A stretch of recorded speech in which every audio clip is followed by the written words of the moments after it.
வணக்கம் ஃப்ரெண்ட்ஸ், நான் பிரகாஷ் பேசுகிறேன், மோட்டிவேஷன் நியூஸ் சேனல்.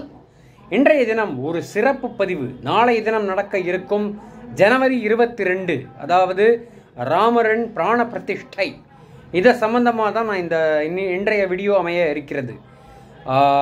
தொடர்ந்து இணைந்திருங்கள் மோட்டிவேஷன் நியூஸ் சேனலுடன். சப்ஸ்கிரைப் செய்யவும், கமெண்ட் செக்ஷனில் கமெண்ட்ஸை கண்டிப்பாக பதிவு செய்யவும். ஏன்னா இந்த மாதிரி டாபிக் ரொம்ப ஸ்பெஷல். ஏன்னா வரலாறு காணாத ஒரு மிக முக்கியமான நிகழ்வு நாளைக்கு நடக்கப் போகிறது. அதே சம்பந்தமான ஒரு சிறப்பு பதிவு தான் இன்றைய தினம் நான் வெளியிடுகிறேன். இந்த பதிவில் நம்ம பார்க்க போகிற விஷயங்கள் என்னன்னு பார்த்தீங்கன்னா, சப்போஸ் இன்னைக்கு நைட்டு இப்போ ரிலீஸ் பண்ணுவோம், இல்லை சப்போஸ் நீங்கள் நாளை காலையில் தான் இல்லை மத்தியானம் ஏதாவது பார்க்குற மாதிரி இருந்தால் கூட இதனுடைய வரலாறு தெரிந்து கொள்வது மிக மிக மிக முக்கியமானது. எதுக்காகப்பா நீ இவ்வளவு தூரம் பீடிக்க போடுற அப்படின்னா, இதில் சும்மா ஏதோ ஒரு இதை ஓப்பன் பண்ண யூஸ்வலாக சொல்கிற மாதிரி நம்ம பொலிட்டிக்கல் சர்க்கிளில் யாருமே இல்லைப்பா, நமக்கு இந்த ரூலை இவங்க என்டிஏல பிடிக்க போகிறாங்க, அதுக்காகத்தான் ஓட் பேங்க்காக பண்ணுறாங்க அப்படிங்கிறது ஒரு சாமானியனின் ஒரு புரிதல். அதுதான் நான் தப்புன்னு சொல்ல மாட்டேன். இந்த புரிதலை நாம் கரெக்டாக புரிந்து கொள்ள வேண்டும். நான் எப்போதுமே சொன்ன மாதிரி மோட்டிவேஷன் நியூஸ் சேனலில் புரிதல் ரொம்ப முக்கியம். ஒரு விஷயம் நடக்குதுன்னா அது இதனால் நடக்கும் அப்படின்னு நம்ம நினைக்கிறோம், பட் இதனால தான் நடக்குதா அப்படின்றது இன்னொரு விஷயம். அதுக்குத்தான் நான் இந்த வீடியோவை ஸ்பெஷலாக போடுறேன். இந்த பதிவு பார்த்திங்கன்னா மிக முக்கியமான விஷயம். 3 பகுதிகளாக பிரித்திருக்கிறேன். ரொம்பலாம் இழுக்க மாட்டேன், ரொம்ப கிறிஸ்பாக சொல்லிடுவேன். பட் ஒரு அண்டர்ஸ்டாண்டிங், பேசிக் அண்டர்ஸ்டாண்டிங் உங்களுக்கு வேணும் அப்படிங்கிறது தான் இதனுடைய மெயினான அப்ஜெக்டிவ். ஸோ நான் செந்தமிழ், கொலோக்கியல் தமிழ், இங்கிலீஷ் 3மே கலந்து தான் பேசுவேன் இந்த வீடியோவில். ஏன்னா உங்களுக்கு ஈஸியாக புரியணுங்கிறது தான் என்னுடைய அப்ஜெக்டிவ். ஸோ இந்த ஃபஸ்ட் பார்ட்டில் பார்த்தீங்கன்னா எந்த மாதிரி நான் பிரிக்க போகிறேன் அப்படின்னா, ஹிஸ்ட்ரி ஆஃப் ராம் ஜென்ம பூமி, இது ஒரு விஷயம். அயோத்தியாவில் இருக்கும் ராம் ஜென்ம பூமியுடைய சரித்திரம், இது ஒரு பக்கம்.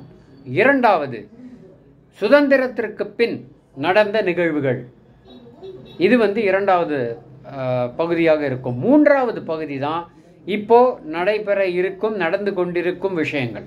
ஸோ இது 3 விதமாக நான் பிரிக்கிறேன்னு முன்னாடியே சொல்லிடுறேன். இப்போ வீடியோக்குள்ளே போகலாம். முதல் பகுதி ஸ்டார்ட் பண்ண போகிற பகுதி என்னன்னு பார்த்தீங்கன்னா, முதல் பகுதி சரித்திர வரலாறு. சரித்திர வரலாறு அப்படின்னு பார்த்தோம்னா, இது ராம ஜென்ம பூமி அப்படின்ற சொல்கிறதுடைய சரித்திர வரலாறு நமக்கு எப்போவுமே தெரியும். ராமாயண காலத்திலிருந்து அதற்கு பிறகு துவாபர யுகம், அதாவது திரேதா யுகத்தில் உள்ள ராமாயணத்தை பற்றி பேசியிருக்கோம். அதுக்கப்புறம் தான் நம்ம அதாவது பேசியிருக்கோம்னு சொல்லும்போது இன்டர்நெட்லேயும் சரி நம்ம பரவலாகவும் பேசும் விஷயங்கள் திரேதா யுகம், துவாபர யுகம், கலியுகம்னு தான் பேசுகிறோம் இல்லையா? ஸோ அந்த மாதிரி விஷயங்களில் திரேதா யுகத்தில் ராமாயணம் நடந்தது. ராமாயணத்திற்கு பிறகு துவாபர யுகம் வந்தது. மகாபாரத டயத்துலேயும் பார்த்தீங்கன்னா இது மெயின்டைன் பண்ணிட்டு தான் வந்திருக்காங்க. அதற்கு பிறகு முடிந்து கலியுகம் ஆரம்பித்து வந்த அந்த சூழலில் என்னென்ன நடந்தது அப்படிங்கிறத பற்றி தான் இப்போ நம்ம பேச போகிற விஷயங்கள். ஸோ நம்ம எடுக்கிற டைம் லைன் என்ன அப்படின்னு பார்த்தீங்கன்னா 500 இயர்ஸ், 500 வருடங்களாக நாம் பிரித்திருக்கிறோம். 500 வருடங்களாக நாம் பார்க்க இருக்கிறோம். ரதர் அப்படி தான் சொல்லணும். ஒரு பக்கம் 500 ஆண்டுகள், அதாவது 500 இயர்ஸ் ஹிஸ்ட்ரி. இரண்டாவது இது பார்த்தீங்கன்னா 140 இயர் ஹிஸ்ட்ரி. இது செகண்ட் ஃபேஸ். ஃபர்ஸ்ட் ஃபேஸ் ஹிஸ்ட்ரின்ற போது 500 இயர்ஸ் என்ன மாதிரி நடந்தது அப்படின்னா, நமக்கு எல்லாருக்குமே தெரியும். இந்துக்களின் போராட்டம் இந்திய போராட்டமாக மாறியது. அது நான் சொல்கிற விஷயம் கிளியராக புரிஞ்சுக்கோங்க. நான் திருப்பியும் சொல்கிறேன், இந்துக்களின் போராட்டம் இந்திய போராட்டமாக மாறியது. நான் இதில் இந்துக்கள் தான் இந்தியா அப்படிலாம் பேச வரல. இது விஷயம் நான் இப்போ சொல்ல உங்களுக்கு புரியும். இப்போ சொல்கிற இந்த ஸ்டேட்மெண்ட்டை நல்லா பதிவு செஞ்சுக்கோங்க. இப்போது நாளைய தினம் பிரதமர் மற்றும் விஹெச்பி மற்றும் பிரீஸ்ட் மற்றும் யூபி முதல்வர், கவர்னர் ஆஃப் யூபி எல்லாருமே கலந்துக்கிறாங்க பிராண பிரதிஷ்டையில். நிறைய பேருக்கு இன்விடேஷன்ஸ் கொடுக்கப்பட்டிருக்கிறது. இது ஒரு பகுதி.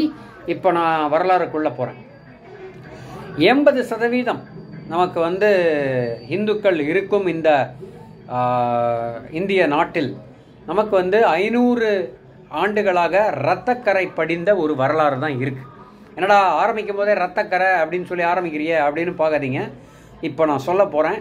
முதல் விஷயம், பாப்ரி மஸ்ஜித் அப்படின்ற கேள்வி. பாப்ரி அப்படின்ற பேர் பாபரால் வந்தது. என்னதான் நடந்துச்சு? பாபர் முதல் முறையாக ஈஸ்ட் இந்தியா கம்பெனியில், அதாவது அவர் வந்து ஆல்ரெடி ஆட்சி அமைத்து கொண்டிருக்கும் சமயம், ஃபுல்லாக வந்துட்டாருன்னு சொல்ல முடியாது. பாபர், நான் வந்து அக்பருக்கும் முன்னாடி ஹுமாயூனுக்கும் முன்னாடி பாபருடைய காலத்தில் தான் பேசிக்கிட்டு இருக்கேன். பாபர் வந்தபோது ஈஸ்ட் இந்தியா கம்பெனியோட அவருடைய போராட்டம் இருந்தது. அவர் யுத்தத்திற்கு சென்றிருந்தார். ஈஸ்ட் இந்தியா கம்பெனியை அந்த காலகட்டத்தில் ரொம்ப ஈஸியாக வீழ்த்தக்கூடிய ஒரு காலகட்டம். அதனால் ஈஸியாக அவர் வீழ்த்தி விட்டு அயோத்தியாவில் உள்ள சரையு நதிக்கரையில் அமர்ந்திருந்தார். அப்பொழுது அவருக்கு அவர் ரெஸ்ட் எடுக்கிறதுக்காக இருந்த அந்த டயத்தில் பார்த்தீங்கன்னா ஹசரத் ஜலால் ஷா அப்படின்ற ஒரு அதிகாரி இருந்தார். அவர் தான் வந்து இவருக்கு க்ளோஸான ஒரு அதிகாரி. அவர்கிட்ட சொன்ன விஷயம் என்னென்னா, எனக்கு இங்கே அயோத்தியாவில் ஒரு மாஸ்க் கட்டணும் அப்படின்னு தான் சொன்னார்.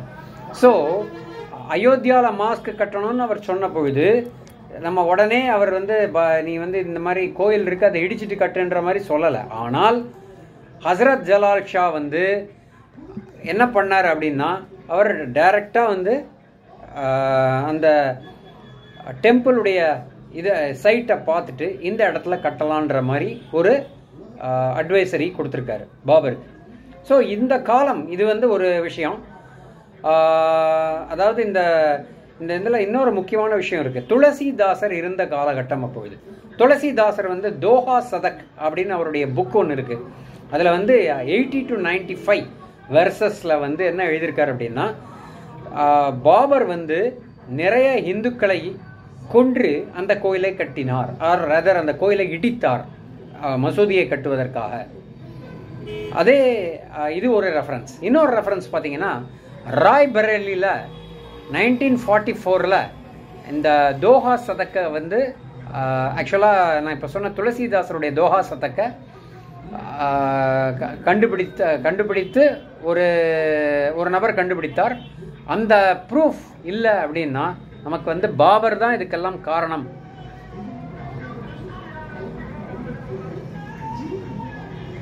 ராய்பரேலியை சேர்ந்த தாலுக்தார் பாபு தாஸ் அப்படின்னு ஒருத்தர் இருக்காரு. அவர் வந்து இந்த தோஹா சதக்கை 1944 எடுத்து இந்த மாதிரி பாபர் தான் இது பண்ணியிருக்காரு அப்படிங்கிற இன்னொரு ப்ரூஃபும் கொண்டு வந்தார். மெயினாக அந்த ப்ரூஃப் தான் வந்து நமக்கு இப்போ வந்து பாபர் தான் இதுக்கு மெயின் காரணம் அப்படிங்கிறதுக்குள்ள எவிடன்ஸாக இருக்கிறது.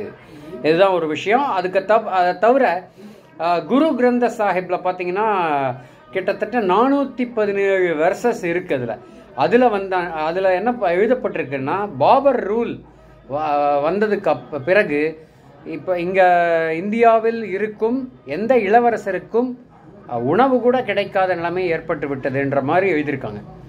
418 ஸ்டேட்டில் பழைய கோயில்கள், வீடுகள் எல்லாத்தையுமே வந்து எரித்து இடித்து அந்த இளவரசர்களுடைய கால்களை உடைத்து இந்த மாதிரி பல விஷயங்கள் அவர்களை தெருவில் தூக்கி வீசி இருக்கிறார்கள்ங்கிற அளவு எழுதப்பட்டிருக்கிறது. 1528 இதுதான் வந்து நம்ம ஆரம்ப காலகட்ட சரித்திரத்தின் ஒரு சோர்ஸ்னு சொல்லலாம். இந்த காலகட்டத்தில் தான் நான் சொன்ன மாதிரி பாபர் வந்து ரெஸ்ட் எடுக்க போய் அப்புறம் அந்த ட்ரிகர் ஸ்டார்ட் ஆன டைம். இந்த 1528 early 1528 அயோத்தியா மேலே முதல் முறையாக பாபர் படையெடுத்தார். பீர்பாய் பகதூர் அப்படின்ற அவருடைய ஜெனரலை வைத்து. ராஜா மெஹலாத் சிங் அப்படின்றவர் வந்து ஹிந்துஸுக்கு தலைமை தாங்கி இவரை எதிர்த்தார். இது வந்து முதலில் நடந்த அயோத்தியா முகல் போர். இரண்டாவது முறையாக பண்டிட் ஜவந்தினி பாண்டே அப்படின்னு சொல்லிட்டு இதில் ஒரு சர்ப்ரைஸ்ன்னு சொல்லலாம். அங்கே இருக்கும் அந்த கோயிலின் அர்ச்சகரே தலைமை தாங்கி ஒரு போரை நடத்தி இருக்கிறார். ஆச்சரியமா இல்லை? ஒரு என்னப்பா அர்ச்சகரா அப்படின்னா அந்த காலத்தில் அப்படி தான் இருந்துச்சு. அதுக்கப்புறம் பாபர் படைகளை இவர் தான் எதிர்த்தார். கிட்டத்தட்ட அவரே சொந்தமாக தனியாக இருந்து 700 முகல் வீரர்களை கொன்றிருக்கிறார். கடைசியில் துரதிருஷ்டவசமாக அவரும் பாபர் படைகளால் தலை சீவப்பட்டு இறந்தார். இதுதான் வந்து ஒரு செய்தி. இது இரண்டாவது போர். மூன்றாவது தடவையாக நடந்த போர் என்னன்னு பார்த்தீங்கன்னா, ராஜா ராணா விஜயா சிங் அப்படின்னு ஒரு வீரர் இருந்தார். அவரும் வந்து திருப்பியும் ஹிந்துஸுக்கு தலைமை தாங்கி அயோத்தியாவை பாபரை எதிர்த்து போர் புரிந்தார். 17 நாட்கள் நடந்தது இந்த போர். இதில் வந்து பீர்பஹி அந்த அவருடைய ஜெனரல் இருக்கார் இல்லையா, பாபருடைய ஜெனரல், அவர் இந்த போரில் அந்த ராம ஜென்ம பூமியுடைய கோயிலை இடிக்க ஆரம்பித்து விட்டார். இந்த டைம் வந்து அந்த குழந்தை ராமர்னு இப்போ சொல்கிறாங்க இல்லையா, ராம் லல்லா, அவங்களுடைய மூர்த்தியை வந்து அந்த கர்ப்ப கிரகத்தில் இருந்து காப்பாற்றிய பெருமை ஷியாமானந்த் பாபா அப்படின்னு ஒரு சாதுவை சேரும். இவர் வந்து ரொம்ப முக்கியமான நபர். ஏன்னா இவர் காப்பாற்றியதனால்தான் இதுவரை நமக்கு அந்த குழந்தை ராமர் இருந்த ஒரு வரலாறு நமக்கு தெரிகிறது. இந்துஸ் எல்லாம் வந்து இவருக்கு மிகவும் கடமைப்பட்டவர்களாக இருக்க வேண்டும் என்பதுதான் வந்து சொல்லப்படும் விஷயம். ஸோ இதை தவிர அடுத்த வரலாறு என்னன்னு பார்த்தீங்கன்னா, ஜூன் 3ஆம் தேதி 1528. இதெல்லாம் நான் ஏன் சொல்கிறேன் அப்படின்னா, கரெக்டாக இது வந்து நடந்த விஷயங்கள் ரெக்கார்ட் செய்யப்பட்டிருக்கிறது. இதை வந்து நீங்கள் பல இடங்கள் தேடி பார்த்தாலும் கிடைக்கிறதுக்கு நிறையவே வாய்ப்பு இருக்குது. அப்படி இல்லைன்னா கூட ஓல்டு புக்ஸ் வந்து ஒரு ப்ரூஃபாக இருக்கிறது. 1528 ஜூன் 3ஆம் தேதி பண்டிட் கோவிந்த் பாண்டே அப்படின்னு சொல்லிட்டு அவரும் ஒரு அர்ச்சகர், அவர் வந்து ஒரு படையை திரட்டி கோயிலை காப்பாற்றுவதற்காக போராடினார். இவர் வந்து 7 நாள் போர் புரிந்தார், ஆனால் போரில் தோற்றுவிட்டார். இது மாதிரி இன்னொரு எஃபர்ட் போடப்பட்டிருக்கு. அடுத்ததாக ஹுமாயூன், பாபர் டயத்தில் கிட்டத்தட்ட 4 முறை இந்த மாதிரி போர் நடந்திருக்கு. அடுத்தது ஹுமாயூன் டயத்தில் பார்த்தீங்கன்னா மகாராணி ஜெயராஜ் கன்வர் அப்படின்னு ஒரு லேடி இருந்தாங்க. அவங்க என்ன பண்ணாங்கன்னா, நம்ம நிறைய பேரை பார்த்துருப்போம், ஜான்சி ராணி லக்ஷ்மி பாய்ன்ற மாதிரி போராட்டத்தில். ஆனால் மகாராணி ஜெயராஜ் கன்வருங்கிற லேடி என்ன பண்ணியிருக்காங்கன்னா, ராணி, அவங்க 5000 படை பெண் படையை வைத்து 10 தடவை ஹுமாயூனை எதிர்த்து போரிட்டு 1 மாதத்திற்கு அயோத்தியை தன் வசத்தில் வைத்திருந்தார். அந்த அளவு வீர பெண்மணி இவங்களுக்கு வந்து. அதுக்கப்புறம் சப்சிக்வெண்ட்டாக நடந்த வாரில் இவர்கள் இந்த மகாராணி கொல்லப்பட்டார். அதற்கு பிறகு இது ஹுமாயூன் டயத்தில் நடந்த விஷயம். அடுத்தது நம்ம அவுரங்கசீப் டைம்லைனுக்கு வருவோம். அவுரங்கசீப் டைம்லைனில் என்ன நடக்குதுன்னா, 1672 1672 அவருடைய நம்ம எல்லாம் ஹிஸ்ட்ரியில் படித்த மாதிரி ஜபாஸ் கான் அப்படிங்கிறவர் தான் வந்து ஜென்ரல் அண்டர் அவுரங்கசீப். இவர் என்ன பண்ணியிருக்காருன்னா, இவர் வந்து அயோத்தியாவை அவுரங்கசீப் ரூலில் அட்டாக் பண்ணியிருக்காரு. அந்த அட்டாக்ல வந்து ரொம்ப பயங்கரமாக, ஏன்னா அவுரங்கசீப் படை பெரிய படை, அதனால் அந்த படையை எதிர்ப்பதற்கு தம்மால் முடியாது அப்படிங்கிறத ஹிந்துஸ் வந்து ரியலைஸ் பண்ணி குரு கோபிந்த் சிங் அப்படிங்கிறவர்கிட்ட வந்து சீக்கியர், ஞாபகம் வச்சுக்கோங்க, இது வேற்று மதம் சீக்கியர் குரு கோபிந்த் சிங்கிட்ட 10வது குரு இவர்கிட்ட போய் ஹெல்ப் கேட்குறாரு. பாபா வைஷ்ணவ் தாஸ் அப்படிங்கிற ஒரு இந்து சீக்கிய ஒற்றுமை இங்கே தெரிகிறது. பார்த்துக்கோங்க, இந்த இதெல்லாம் நடந்த விஷயங்கள். அடுத்தது சீக்கியர்கள் சேர்ந்து அந்த போரில் இணைந்து செயல்பட்டு அவுரங்கசீப் படையை எதிர்த்தனர். 7 நாள் பேட்டில் நடந்தது. இந்த 7வது நாளில் வந்து ஊர்வஷி குண்ட் அப்படின்னு ஒரு இடம் அயோத்தியா பக்கத்திலேயே, அந்த இடத்துல ஜபாஸ்கான் வந்து தோற்கடிக்கப்பட்டார். இது வந்து இந்து சீக்கிய ஒற்றுமையின் முதல் ஒரு இது திலகம்னு சொல்லலாம். அந்த அளவு நடந்த ஒரு பாசிட்டிவான விஷயம். பாபா வைஷ்ணவ் தாஸ் வந்து யாரு அப்படின்னு பார்த்தீங்கன்னா, சமர்த்த ராமதாஸுடைய சிஷ்யர். அவர் வந்து பெட்டாலியன் சிந்தாதாரி அப்படின்னு ஒரு பெட்டாலியன் வச்சிருந்தார், பெரிய பெட்டாலியன். ஏன் பெரிய பெட்டாலியன்னா எத்தனை பேர்?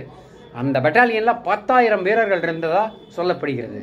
அவங்க எல்லாருமே வந்து சாதுக்கள், யாரும் வந்து போர் இதெல்லாம் வந்து க்ஷத்திரிகள் மாதிரி படிக்கிற ஆளுங்களும் கிடையாது. இவங்க ட்ரைனிங் எடுத்துக்கிட்டு இந்த கோயிலை காப்பாற்றுவதற்காக ஒரு செக்யூரிட்டி ஃபோர்ஸ்னு வச்சுக்கலாம், அந்த மாதிரி ரெடி பண்ணியிருந்தாங்க. ஞானேந்திர பாண்டேன்னு ஒருத்தர் இருக்காரு. அவருடைய புஸ்தகத்தில் நியூ இந்தியா ஹிஸ்ட்ரி அப்படின்னு ஒரு புஸ்தகம் இருக்குது. அதில் வந்து அயோத்தியாவில் மொத்தம் 76 தடவை இந்து மகாராஜாக்கள் வந்து ராம ஜென்ம பூமிக்காக போரிட்டார்கள் அப்படின்னு வந்து பதிவு பண்ணப்பட்டிருக்கு. இதில் வந்து பாபர் டயத்துலேயே நம்ம பார்த்தோம் 4 தடவை. ஹுமாயூன் டயத்தில் வந்து நம்ம பார்த்தது ஒரு மேஜர் இதுதான், 10 தடவை போர் நடந்திருக்கிறது. அவுரங்கசீப் டயத்தில் அதுக்கு முன்னாடி அக்பர் டயத்தில் 20 தடவை, அவுரங்கசீப் டயத்தில் 30 தடவை. அயோத்தியா நவாப்னு ஒருத்தர் சாதான்னு ஒருத்தர் இருக்கார், அவருடைய டயத்தில் 5 தடவை நடந்திருக்கு. நசுருதீன் ஹைதர் அப்படின்னு இன்னொரு முகல் ராஜா இருந்திருக்காரு, அவருடைய டயத்தில் 3 தடவையும். வஜித் சாஹி ஷா அப்படிங்கிற ஒரு இடத்துல 2 தடவையும் கிட்டத்தட்ட மொத்தம் பார்த்தீங்கன்னா 76 தடவை அயோத்தியாவுக்காக போர் நடந்திருக்கிறது. லக்னோ கெசட் அதில் பார்த்தீங்கன்னா 66வது பக்கம் 3வது பேஜில் அலெக்சாண்டர் கனிஹா அப்படின்னு சொல்லிட்டு ஒரு ஹிஸ்டோரியன் வந்து என்ன எழுதியிருக்காருன்னா, கிட்டத்தட்ட 1.25 லட்சம் இந்துக்களை கொன்று அயோத்தியா அந்த டெம்பிளை இடித்து மாஸ்க் கட்டப்பட்டுள்ளது. மீர்பாகி அப்படிங்கிறவர் தான் வந்து அதை சக்ஸஸ்ஃபுல்லாக டெமாலிஷ் பண்ணார் அந்த கோயிலை. இதில் வந்து இந்த ஒரு காலகட்டத்தில் தான் வந்து first freedom struggle of India start ஆகிருக்கு. அதாவது நான் சொல்கிறது கிட்டத்தட்ட அந்த சிப்பாய் மியூட்டினின்னு 1857 நடந்துச்சு இல்லையா, அந்த ஒரு வரலாறு ஸ்டார்ட் ஆன காலகட்டம். அது என்னன்னு நான் ப்ரீஃபாக சொல்லிடுறேன். பிரிட்டிஷ் கவர்மெண்ட் என்ன பண்ணாங்கன்னா, முஸ்லீம் வாரியர்ஸுக்கு பன்றி கொழுப்பு, அதாவது பிக் ஃபேட்டும் உள்ள புல்லட்டையும், ஹிந்து வாரியர்ஸ் அவங்கெல்லாம் வந்து சிப்பாய்ஸ் தான், அவங்களுக்கு பசு கொழுப்பு உள்ள புல்லட்ஸையும் வழங்கினார். இது வந்து இந்த மாதிரி பிளான் பண்ணியிருக்காங்க, கொடுக்க போகிறாங்கன்றத செய்தி வந்து லீக் ஆன உடனே இவங்க வந்து ஒன்று சேர்ந்து எல்லோருமே வந்து மியூட்டினி, அதாவது ஃபைட் அகேன்ஸ்ட் த பிரிட்டிஷ் கவர்மெண்ட்ற மாதிரி ஸ்டார்ட் பண்ணிட்டாங்க. இந்த இடத்துல தான் நம்ம ஒரு விஷயம் கவனிக்கணும். முஸ்லீமாக இருந்தாலும் சரி, ஹிந்துவாக இருந்தாலும் சரி, 2 பேரும் சேர்ந்து போரிட்டு காமன் எனிமி யாருன்னா பிரிட்டிஷ் கவர்மெண்ட், பிரிட்டானை வந்து எதிர்க்கணும் அப்படிங்கிற ஒரு யுனானிமஸ் டிசிஷனுக்கு வந்து 2 பேரும் கைகோர்த்தனர். யாரு? ஹிந்து முஸ்லீம் இருவரும் கைகோர்த்து செய்த மிகப்பெரிய விஷயம்னு சொல்லலாம். பகதூர் ஷா அப்படிங்கிறவர் தன்னுடைய ராஜாவா இந்துக்களும் சரி முஸ்லீம்ஸும் சரி ஒற்றுக்கொண்டார்கள். இவர் தான் இருக்க போறாரு, இவர் தலைமையில் நம்ம பிரிட்டிஷை எதிர்த்து போராடுவோம், பிரிட்டிஷ் தான் காமன் எனிமி. இதுதான் அந்த அயோத்தியாவோட டைனமிக்ஸையே ஃபர்ஸ்ட் டைம் ஒரு கலக்கிச்சுன்னு சொல்லலாம். ஃபர்ஸ்ட் ஃப்ரீடம் ஸ்ட்ரகிள் அப்படின்னு கூட சொல்லலாம். மௌல்வி அமீர் அலி அப்படின்றவர் வந்து இந்த காலகட்டத்தில் இருந்திருக்காரு முஸ்லீம்ஸுக்கு. அவர் என்ன சொன்னாருன்னா, அவர் வந்து அவரோட மௌல்விங்கிறது உங்களுக்கு தெரியும், முஸ்லீம்ஸ் ஹெட்டாக இருப்பார். அவர் வந்து பாபா ராம் சரண் தாஸ் அப்படின்ற ஒரு ப்ரீஸ்ட் இருந்தார் அயோத்தியாவுக்கு. அவர்கிட்ட அதாவது அவங்க சமூகம் 2 முஸ்லீம் சமூகம், இந்து சமூகம், அவங்க 2 பேரும் என்ன பண்ணிக்கிட்டாங்கன்னா, மௌல்வி டிசைட் பண்ணிட்டார். என்ன சொன்னாருன்னா, 15 மாஸ்க் அயோத்தியாவில் மொத்தம் இருக்குது, அதில் 5 தான் நாங்கள் தொழுகை நடத்துகிறோம், மித்த 10 வந்து இன்க்ளூடிங் ராமஜென்ம மாஸ்க், அந்த பாப்ரி மாஸ்க், அது எல்லாத்துலேயுமே வந்து நாங்கள் தொழுகையே நடத்துறதில்லை, பேசாமல் நீங்கள் எடுத்துக்கோங்க அப்படின்னு சொல்லிட்டு ஒரு அக்ரிமெண்ட் போட்டுடலாம் அப்படின்னு சொல்லி போட்டாங்க. இப்போது நம்ம ஆளுங்க இப்போ உள்ள காலகட்டம் மாதிரி என்னடா இது வம்பா போச்சு, 2 பேரும் சேர்ந்துட்டாங்கன்னா திருடனுக்கு திண்டாட்டம் தானே அப்படின்ற மாதிரி பிரிட்டன்காரன் உடனே ஆக்ஷன் எடுக்க ஆரம்பித்தான். அனுப்பிட்டான், ஆளை அனுப்பி, கலெக்டர் அனுப்பி, இவங்க 2 பேரும் இப்போ பிரச்சனை பண்ணுறாங்கன்ற மாதிரி ஒரு கேஸை போட்டு அந்த கேஸில் பயங்கரமாக விசாரணையை பண்ணி கடைசியாக வந்து அகெயின்ஸ்ட் ஜட்ஜ்மெண்ட்டாக கொடுத்து 2 பேரும் குற்றவாளிகள்னு அறிவித்து, அயோத்தியாவில் ஒரு புளிய மரம் இருக்குது, அந்த புளிய மரத்தில் வெவ்வேறு கிளைகளில் ஒரே மரத்தில் 2 கிளையில் 2 பேரையும் தூக்கில் போட்டாங்க. இதுதான் பிரிட்டிஷுடைய டிவைட் அண்ட் ரூல். இப்போ நடக்கிற விஷயமும் அதுதான். நான் இதுதான் சொல்ல வரேன். பிரிட்டிஷில் செஞ்ச அந்த பாடத்தை நம்ம ஆளுங்க கற்றுக்கிட்டு டிவைட் அண்ட் ரூல்ங்கிற பேசிஸில் சக்ஸஸ்ஃபுல்லாக பண்ணிகிட்டு இருக்காங்க. இப்போ உள்ள ஜென்ரேஷன் அஃப்கோர்ஸ் ஸ்மார்ட்டாக இருப்பீங்க, அடுத்த ஜென்ரேஷனும். ஏன்னா thanks to internet and other awareness programs கண்டிப்பாக வந்து இந்த மாதிரி விஷயங்கள் தெரிந்து கொள்ள வேண்டும், புரிந்து கொள்ள வேண்டும். அந்த புரிதல் இருந்தாலே கிளியராக அண்டர்ஸ்டாண்ட் பண்ணிக்கலாம். என்னத்தான் சொல்லுவாங்க இல்லையா, கொலோக்கியலாக ஃபிட்டிங் கொடுக்குறாங்கப்பா, பில்டப் கொடுக்குறாங்கப்பா, பயங்கரமாக என்னமோ பிளான் பண்ணுறானுங்கப்பா, ரூம் போட்டு யோசிக்கிறானுங்கப்பா, அந்த மாதிரி விஷயங்கள் அந்த காலகட்டத்திலே நடந்திருக்கு. ஸோ இது எதுக்கு சொல்ல வரேன் அப்படின்னா, இதுக்கு இந்த தூக்கில் 2 பேரையும் போட்டாங்க இல்லையா, அதுக்கப்புறம் என்னாச்சுன்னா மக்கள் வந்து அந்த புளிய மரத்தை ஒரு யூனிட்டி ட்ரீ மாதிரி பார்க்க ஆரம்பிச்சிட்டாங்க. ஒற்றுமைக்கு உரிய ஒரு இலக்கணம் உள்ள அந்த ஒரு புளிய மரத்தை கும்பிடாத குறைதான். அந்த அளவு வந்த உடனே பிரிட்டிஷ்காரன் பார்த்துட்டான், 2 பேரை சேர்றோன்னே போட்டுதல்னால இந்த புளிய மரத்தை தூக்கிட்டானுங்க, முடிச்சிட்டானுங்க. புளிய மரத்தை வெட்டி சாய்த்து அதோடைய சின்னம் இல்லாதபடி பண்ணி விட்டார்கள். அடுத்ததாக இதுக்கப்புறம் தான் ஸ்டார்ட் ஆச்சு. திருப்பியும் சாது பிரசாத் சுக்லான்னு இருந்தார். அவர் என்ன சொன்னாருன்னா, இவங்க இறந்தவர்களுடைய இடத்தை அட்லீஸ்ட் சேக்ரடாக பிளேஸாக வந்து இது பண்ணணும்னு சொல்லி ஃபார்மர்ஸ் அப்போ உள்ள காலகட்டத்தில் விவசாயிகளோடு சேர்ந்து போராட்டம் பண்ணி அவர் வந்து பயங்கரமாக பிரிட்டிஷ்க்கு எதிராக செயல்பட்டார். இது செயல்பட்டால் என்ன நிலைமையும் இவங்க 2 பேருக்கும் வந்த அதே நிலைமை தான் இவருக்கும். நவம்பர் மாதம் அடுத்த வருடம் உடனே அவரையும் குற்றவாளின்னு தீர்மானித்து அவரையும் தூக்கில் போட்டாங்க பிரிட்டிஷ். ஸோ 1949 டிசம்பர் 23 அதிகாலை நிர்வாகி அகாரா அபிராம் தாஸ் அப்படின்றவர் என்ன பண்ணார்னா, இதுக்கப்புறம் மாஸ்க்குள்ளே நைஸாக போயிட்டு ராம்லல்லா உடைய டிஎட்டியை, அதாவது அந்த இது இருக்கு இல்லையா விக்கிரகத்தை வச்சிட்டார். அந்த விக்கிரகம் வந்து ஜாம்வந்த் குயிலா பல்ராம் தாஸ் அப்படின்னு ஒருவரால் கொடுக்கப்பட்டது தான் அந்த விக்கிரகம். நிர்மோகி அகாரா அப்படிங்கிறது ஒரு ஹிந்து சமூகம். அவங்கள உள்ளவங்க ஆல்ரெடி என்ன பண்ணிட்டாங்கன்னா, அந்த மாஸ்க்கு வெளியே வந்து இந்த மாதிரி இன்னொரு விக்கிரகத்தை பிரதிஷ்டை பண்ணிட்டாங்க. இப்போ முன்னாடியே இருந்த அந்த விக்கிரகத்தோட சேர்த்து இப்போ உள்ளேயும் விக்கிரகம் வந்துருச்சு. இதனால் என்ன ஆச்சுன்னா டென்ஷன் ஸ்டார்ட் ஆகிடுச்சு. இப்போ தான் ஃபஸ்ட்டு டைம் இந்து முஸ்லீம்ஸுக்கு நடுவில் சின்னதாக ஒரு சலசலப்பு. என்னப்பா போட்டிங்க, எங்களுடைய இடத்துலையே வச்சிட்டிங்களேன்ற மாதிரி. ஸோ அதுக்கு இது நடந்த காலகட்டம் பார்த்தீங்கன்னா பிரிட்டிஷ்லேருந்து வெளியே வந்து நம்ம ஃப்ரீடம் கிடைத்த காலகட்டம். அதை சொல்ல மறந்துட்டேன். ஸோ அந்த காலகட்டத்தில் நெஹ்ரு வந்து பிரைம் மினிஸ்டராக இருந்தார். இவர் பார்த்துட்டு என்ன சொல்கிறாருன்னா, ஃபர்ஸ்ட் பிரைம் மினிஸ்டர். ஸோ அந்த டைம் அவர் என்ன சொல்கிறாருன்னா, வேண்டாம் இந்த விக்கிரகத்தை எடுத்துருங்க, மாஸ்கில் உள்ளது அப்படியே இருக்கட்டும்ன்ற மாதிரி மெயின்டைன் பண்ணிட்டாரு. அப்போ வந்து உத்தரப்பிரதேஷுடைய சீஃப் மினிஸ்டராக கோவிந்த் வல்லப் பந்த் அப்படின்னு ஒருத்தர் இருந்தார். அவர் வந்து நெஹ்ருவுடைய ஆணைப்படி அதே லாங்குவேஜில் பேசினார். ஆனால் ஃபைசலாபாத் கலெக்டர் கே நாயக்னு ஒருத்தர் இருந்தார். அவர் சொன்னார், நீங்கள் சொல்கிற மாதிரிலாம் என்னால் பண்ண முடியாது அப்படின்னு சொல்லிட்டு எதிர்ப்பு தெரிவித்தார்.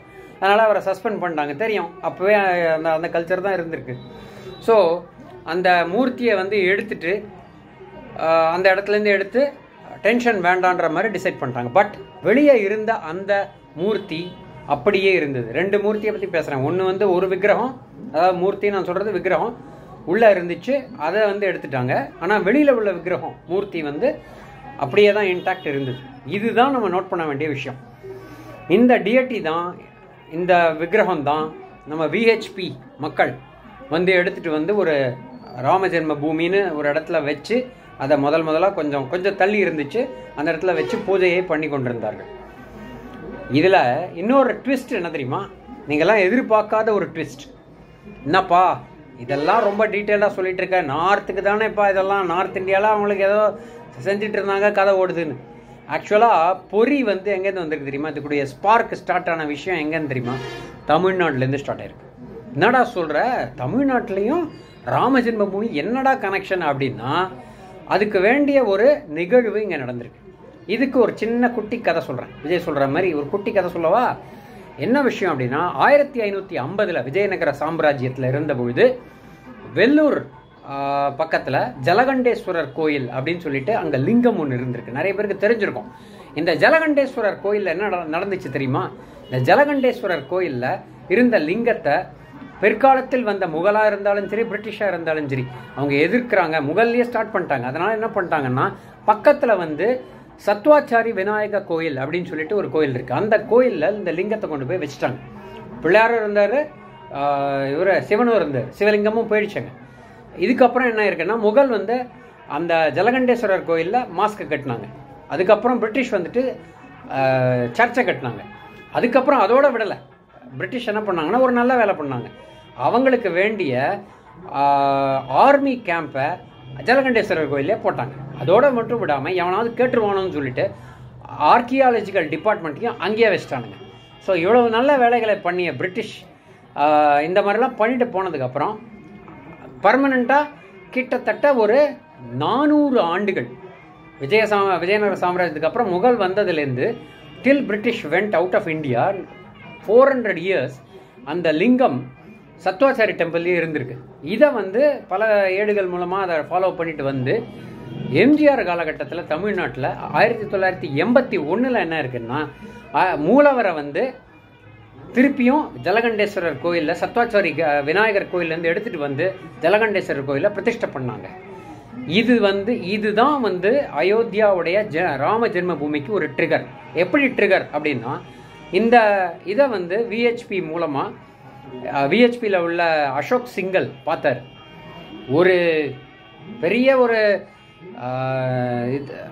கம்யூனல் ஆர் அந்த மாதிரி ஒரு ரிலீஜியஸ் பிலீஃப்ஸ் வந்து இருக்குது. பட் அந்த அளவு விகாரமாக இல்லைன்னா என்ன சொல்கிறது, ஒரு அக்ரெசிவாக இல்லாத ஒரு இடத்துல இந்த மாதிரி ஒரு விஷயம் பாசிபிள்னா நம்ம இருக்கிற உத்தரப்பிரதேஷில் ஏன் நடக்காது அப்படின்ற ஒரு தாட் வந்து ட்ரிகர் ஆச்சு. அதுதான் இதற்கு வித்திட்ட ஒரு தமிழ்நாட்டின் சம்பவம் அப்படின்னு சொல்ல வந்தேன். கொண்டு வந்தாச்சு. இப்போ அடுத்து அசோக் சிங்கலுக்கு பார்த்த உடனே ராம ஜென்ம பூமி மூமெண்ட்டை வந்து அவர் ஸ்டார்ட் பண்ண ஆரம்பித்தார். ஏப்ரல் 7ஆம் தேதி 8ஆம் தேதி டெல்லியில் வந்து விக்யான் பவன் அப்படின்ற இடத்துல விஹெச்பி கூட்டம் நடந்தது. தர்ம சன்சார் கூட்டம்னு பேர், அது தர்ம சன்சார் மீட்டிங். அதில் வந்து அயோத்தியா, அதில் ஒரு முடிவு எடுத்தாங்க. என்ன முடிவு அப்படின்னா, அயோத்தியா, மதுரா, காஷி இதில் இருக்கிற ஆல்ரெடி கட்டப்பட்ட கோயில்களில் மேல் இருக்கும் மசூதிகளை இடித்து கோயிலை நிர்ணயிக்க வேண்டும் அப்படின்ற ஒரு முடிவுக்கு வந்தாங்க. இப்போ பார்த்தீங்கன்னா ராம் ஜென்ம பூமி ஃபர்ஸ்ட் ரியலைசேஷன் நாளைய தினம் திறக்க இருக்கிறார்கள் பிராண பிரதிஷ்டையுடன். இப்போ அடுத்து நான் இதுலேயே உங்களுக்கு ஒரு ஹிண்ட் இருக்கும். அடுத்து அவங்க பார்க்க போகிற இடம் கிருஷ்ண ஜென்ம பூமி. கிருஷ்ண ஜென்ம பூமி மதுராவில் வந்து ஆல்ரெடி ப்ராசஸ் போயிட்டு இருக்கிறதா கேள்விகள் வந்திருக்கின்றன. காஷி எப்படிங்கிறத பற்றி பார்க்கணும். ஏன்னா ஆல்ரெடி நம்ம பார்த்துருப்போம், பாரத பிரதமர் அடிக்கடி காஷி போயிட்டு விசிட் பண்ணிட்டு வராரு. பல விஷயங்கள் அவர் சுற்றுறதுல வந்து பல இருப்பதாக தான் இந்த ஹிஸ்ட்ரியெல்லாம் பார்த்தா தெரியுது. ஏன்னா சும்மா வந்துட்டு ஏதோ வந்துட்டு போகிறோம் ஜாலி அடிக்கிறோன்ற மாதிரி இல்லாமல் கொஞ்சம் மீனிங்ஃபுல்லாக இருக்கிற ஒரு தாட் தெரியுது ஹிஸ்ட்ரியை பார்த்தா. அதை பேஸ் பண்ணி தாங்க சொல்கிறேன், நீங்கள் வேறு மாதிரி நினச்சிடாதீங்க. அடுத்தது 1989 வந்து சந்த் மூமெண்ட் அப்படின்னு சொல்லிட்டு கொண்டு வந்தாங்க. சந்த் மூமெண்ட் வந்து இதே மாதிரி இந்த பாப்ரி மஸ்ஜித்தை எம்ஃபசைஸ் பண்ணுறதுக்காகத்தான் அந்த இடத்துல வந்து டெம்பிள் கொண்டு வரணுங்கிற அந்த மூமெண்ட்டுக்கு தான் கொண்டு வந்தாங்க.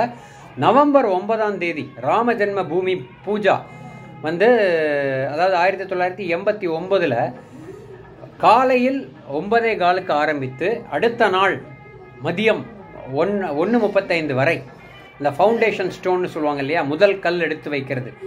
அதில் வந்து காமேஸ்வர் சௌப்பா ராம பக்தர் ஒருத்தர் இருக்கார். அவர் பேர் காமேஸ்வர் சௌப்பா. அவர் வந்து ஒரு தலித். அவர்கிட்ட கொடுத்து இந்த மாதிரி கல்லை வைங்கன்னு சொல்லி அப்படி அந்த ஃபங்க்ஷன் ஸ்டார்ட் பண்ணப்பட்டது. இதே இதில் டெல்லியில் வந்து ஆந்திரா பவன் அப்படின்னு ஒரு இடம், அங்கே வந்து பார்த்திங்கன்னா நம்ம இஸ்லாமிக் தலைவர்களுடைய ஒரு கூட்டம் நடந்தது.